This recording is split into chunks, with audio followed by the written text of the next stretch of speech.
Tidak ada orang di sini yang kebal. Yang terlibat pinjol or judol, karena di BUMN saja contohnya Indofarma itu terlibat pinjol. Pakai uang perusahaan bayar. Skema sindikat pinjol berkedok koperasi. Penting, Pak.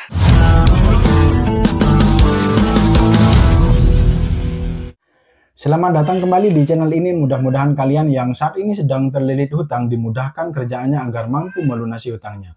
Pada video kali ini saya akan membahas mengenai pentingnya menjaga BI Checking lancar, di mana berpengaruh terhadap kelolosan untuk mendapatkan kerja di salah satu perusahaan, apalagi dua perusahaan ini. Di mana slick ataupun BI Checking yang buruk yang diakibatkan karena gagal usaha, kredit macet karena usahanya bangkrut, atau bahkan kredit macet karena pinjaman karyawan, terus pinjaman kendaraan sepeda motor ataupun mobil, dan kartu kredit, apalagi pinjol. Jadi untuk sekarang teman-teman infonya, dua perusahaan ini, dua segmen perusahaan ini, rasa-rasanya kalau BI Checking-nya itu kurang bagus tidak akan diterima. Dan ini fakta, dan saya mengalami kurang lebih saya melamar di dua perusahaan. Yang pertama itu di leasing yang kalau boleh saya sebutkan itu di Suzuki Finance, di mana itu fokus untuk penjualan ataupun kredit untuk kepemilikan kendaraan seperti itu. Yang kedua di BFI seperti itu. Nah, ada lagi di Home Credit ya. Jadi perbankan ataupun perusahaan leasing sekarang sudah mensyaratkan teman-teman yang mau melamar ataupun calon pelamar, calon karyawan itu salah satu syaratnya BI Checking-nya itu harus lancar. Kalau teman-teman mempunyai tunggakan, dipastikan melamar di perbankan, melamar di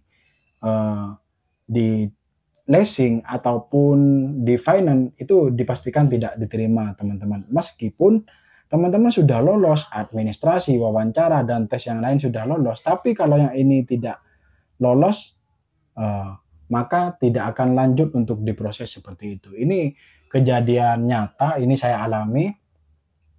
Kebetulan saya pernah melamar, kemudian saya mengikuti prosesnya, mulai dari pemberkasan, kemudian interview, dan di mana pengecekan BI Checking-nya itu adalah terakhir gitu teman. Yang sebenarnya kalau dulu itu setelah wawancara saya ada firasat ataupun oh ini saya bakalan keterima seperti itu, di mana cara wawancaranya bagus dan sepertinya kok kayak klik kepalanya seperti itu, di mana terakhir ternyata diceklah BI Checking. Nah, pada saat dicek BI Checking ini ya udah nggak bisa lanjut. Di mana yang pertama yang saya melamar langsung itu di Suzuki Finance. Ini dipastikan kalau BI Checking-nya buruk, mau berkarir di sini sudah dipastikan tidak bisa, maka cari perusahaan lain. Kemudian untuk yang online itu Home Credit juga menerapkan sistem bagaimana kemudian penerimaan karyawan baru itu harus tidak mempunyai tunggakan, apalagi kredit macet di perbankan ataupun leasing seperti itu. Kemudian yang terakhir saya lamar itu di BFI Finance, juga sama menerapkan bahwa skor ataupun berdasarkan skor slick dan BI Checking ini kemudian menjadi syarat untuk penerimaan di BFI Finance. Nah, bagi teman-teman yang masih muda ataupun yang baru fresh graduate ataupun baru SMA dan bercita-cita ingin mau bekerja di salah satu perbankan, baik BUMN ataupun swasta, kemudian juga masih mau berkarir katakanlah di leasing. Di leasing itu kan ada finance, ada Suzuki, ada banyak, ada Adira dan lain itu. Bisa dipastikan kalau BI Checking-nya teman-teman buruk, itu dipastikan tidak akan diterima teman-teman. Kenapa? Kalau saya analisa ya tentunya ya memang cukup realistisnya saya tidak sakit hati karena tidak diterima, karena saya introspeksi. Artinya gini, setahu saya perbankan ataupun pihak perusahaan itu hati-hati dalam rekrutmen calon karyawannya seperti itu. Nah, di mana ya termasuk HRD-nya ataupun perusahaannya ya gimana caranya saya mau nambah karyawan ini supaya bisa support kita. Nah, pada saat kita mengalami macet ataupun pada saat kita mengalami tunggakan dan masih belum mampu membayar dan masih skor di BI checking itu buruk, nah akhirnya ada indikasi ataupun berpotensi nantinya pada saat diterima apakah kemudian nanti akan terjebak atau bahkan aneh-aneh dalam soal keuangan seperti itu. Dan itu sangat realistis teman-teman. Jadi bukan cuma mau pengajuan ke perbankan saja sekarang. Artinya kalau mau pinjam modal ke bank itu karena BI checking-nya kurang bagus ataupun jelek itu tidak diterima. Tapi perusahaan untuk menerima karyawan itu juga ada syaratnya teman-teman. Yaitu BI checking-nya juga harus bagus. Nah, kalau dari pandangan analisa saya, sekedar analisa dari pandangan perusahaan di mana itu jaga sebenarnya teman-teman.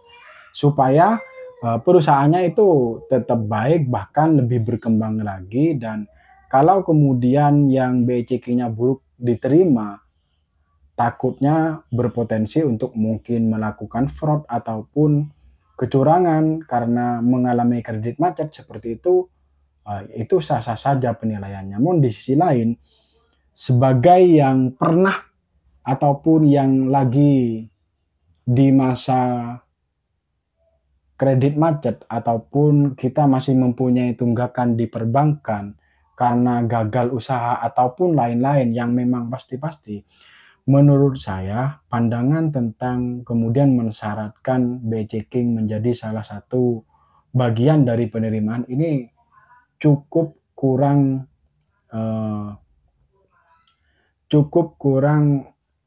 fair ataupun tidak adil. Demikian itu pandangan saya. Ini kan saya juga ngasih pandangan seperti itu. Tidak adilnya kenapa? Karena menurut saya tentang kredit macet ataupun tunggakan yang masih belum terbayar itu kan banyak faktor teman-teman. Akhirnya kemudian orang itu baik ataupun tidak, apalagi terkait dengan penerimaan karyawan itu tidak bisa satu-satunya syarat hanya diukur dari BI checking yang buruk teman-teman. Bisa saja memang problemnya tidak mampu membayar karena memang benar-benar menjalani usaha. Contohnya saya benar-benar bangkrut di sebuah usaha di mana masih belum mampu untuk membayar sampai saat ini. Akhirnya cari kerja seperti itu. Logika saya sederhana seperti itu.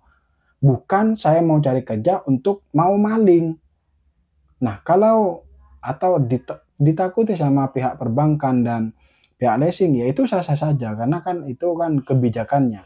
Tapi pandangan saya agak lumayan kurang bersahabat ataupun kebijakannya itu kalau mensyaratkan BI checking itu karena tidak semua orang yang BI checking-nya itu buruk itu orangnya juga karakternya tidak bagus teman-teman karena banyak versi itu usahanya bangkrut ataupun mengalami kendala apa kok ekonominya yang namanya kehidupan kan nggak tahu. Di sisi lain tidak semua yang BI checking-nya bagus itu bisa kerja, dilemanya seperti itu.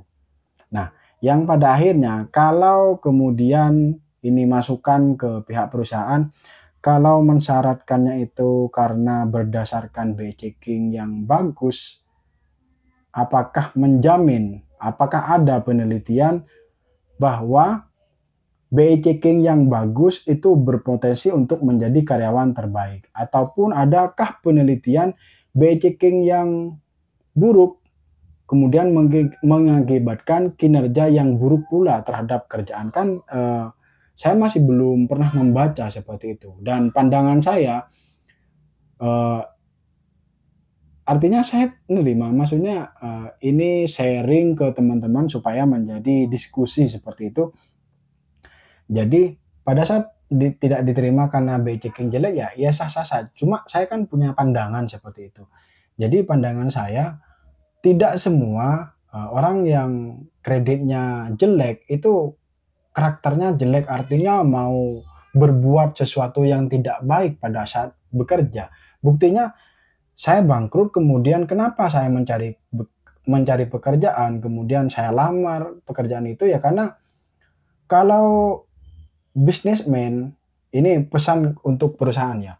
Kalau bisnismen ataupun minimal yang sudah cemplung di bisnis, sebetulnya untuk kerja itu eh, mikir-mikir teman. Kenapa? Karena lebih enak usaha sebetulnya. Kenapa mau kerja? Karena memang sudah mentok. Mentok dalam arti gini. eh, karena masih belum punya modal, kemudian ya saya harus bekerja seperti itu. Pandangan orang yang berpikiran positif karena kredit macet, menurut saya salah satunya itu tidak melulu kemudian dia mau berbuat jahat. Meskipun mungkin pandangan dari teoritis itu kalau BCK-nya jelek itu karakternya akan jelek. Buktinya saya pernah di perbankan dan ada beberapa nasabah yang memang kredit macetnya itu ataupun mengalami kredit macet karena terganggu keluarganya itu usahanya memang benar bangkrut dan tidak bisa mengangsur pada waktu itu. Namun pada saat kayaknya saya percaya sama orang ini, kemudian saya praktekkan. Ini coba-coba ya. Orang tuanya itu BCK-nya sudah jelek, terus saya alihkan ke anaknya yang sebagai pengajuan, kemudian karena memang usahanya orang ini sudah sungguh-sungguh pernah mengalami kegagalan dan sekarang mau bangkit lagi, saya bantu waktu itu. Saya alihkan ke pengajuannya anaknya bersih. Memang betul itu sampai lunas tidak ada apa-apa. Artinya spekulasi ataupun penilaian dari awal kemudian ini tidak masuk karena BCK itu tidak semuanya benar teman-teman. Meskipun mau gak mau peraturannya ya memang yang mensyaratkan BCK harus clear seperti itu. Maka teman-teman yang mau berkarir di perbankan dan dunia leasing mulai dari sekarang kalau teman-teman memang mempunyai tunggakan ataupun kredit macet segera dilunasi sebelum melamar. Jika tidak maka kalian tidak akan diterima. Sekian video kali ini, mudah-mudahan bermanfaat. Sampai jumpa di video berikutnya.